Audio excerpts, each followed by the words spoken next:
Kuvendi votoi ligjin për kundërvajtje me çka, nga një shkurti sistemi Safe City edhe zyrtarisht hyn në fuqi. Votat e nevojshme i siguruan deputetët Bejxhan Ilyas dhe Ilir Demiri, ndërsa e gjithë opozita përpos së majtës votoi kundër.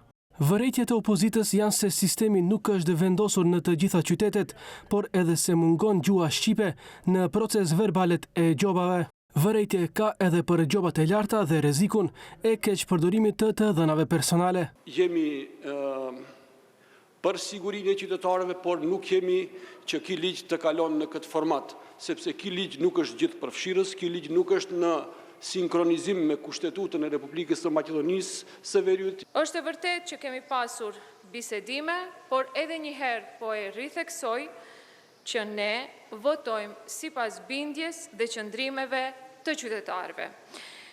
Dhe realisht nuk kemi besim se do të bëhen ndryshimet në të ardhmen. Duhet kemi parasysh edhe një fakt tjetër, sidomos rrugët në disa prej këtyre vendeve ku janë të përcaktuara dhe janë më të shpeshta kamerat e sigurisë, sidomos në Çajër, infrastruktura është shumë e dobët, që është shumë arsye për shkelje, ndërkaq pikërisht aty shumë më shpesh janë të venduara kamerat e sigurisë. Ne do të votojmë kundër sepse në opinion gabim po interpretohet se është ligj për Safe City.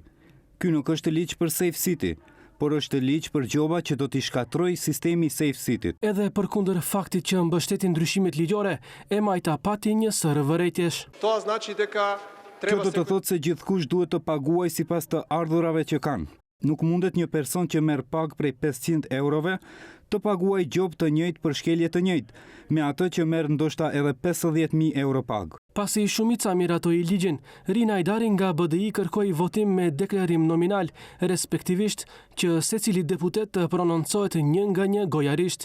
Rezultati megjithatë ngeli i njëjtë. 81 deputet votuan për dhe 19 kundër. Ligji për kundërvajtje ishte ligj kryesor i cili mundsonte hyrjen në fuqi të sistemit Safe City, për çka nevojiteshin 2/3 e votave.